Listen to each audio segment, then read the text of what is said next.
Has this ever happened to you? You're in the grocery store. Your child wants candy. You say no, and suddenly they're screaming, kicking, and everyone's staring. Your face burns, your heart races, and you feel stuck between embarrassment and anger. Do you leave? Do you scold? Do you give in? Public outbursts are some of the hardest parenting moments because it's not just about the meltdown. It's about the eyes watching, the whispers, the pressure to fix it now. And anger often takes over for both parent and child. In our home, public meltdowns were the worst. One minute we'd be at the park or store, and the next he'd collapse on the ground screaming. People would stare, and I'd feel judged. At first, I thought I had to control it right away. I'd scold him louder than his screams just to prove to others I was doing something. But that never worked. It only made both of us angrier. Eventually, I realized public outbursts weren't about disrespect. They were about overload. My child's brain was saying, I can't handle this, and anger was the outlet. Once I shifted from reacting to supporting, things started to change. The surprise? The answer wasn't more discipline in public. It was more preparation before going public. Kids need tools they can use when anger rises, even outside the house. A calm down card in a pocket, a coping script rehearsed at home, or a safe signal between parent and child can prevent embarrassment from exploding into chaos. For us, this meant a quiet corner strategy, even in public spaces, practicing coping statements at home, then using them outside, agreeing on a signal. If he felt overwhelmed, he'd squeeze my hand.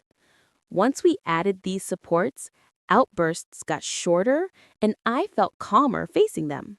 Here's the system that made public outbursts manageable. Part A. Plan ahead. We used anger triggers to spot what usually caused blowups: candy aisle, long lines, loud restaurants.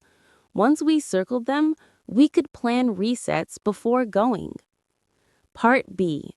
Practice coping scripts. We pulled from anger coping statements. Phrases like, I feel mad, but I can breathe, or I can wait my turn.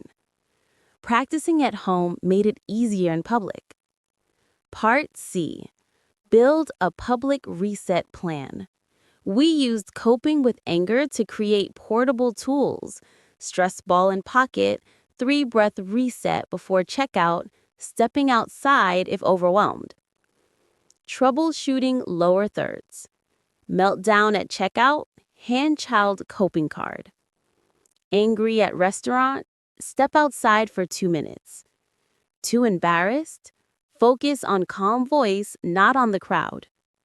With these supports, meltdowns didn't disappear, but they became manageable moments, not disasters.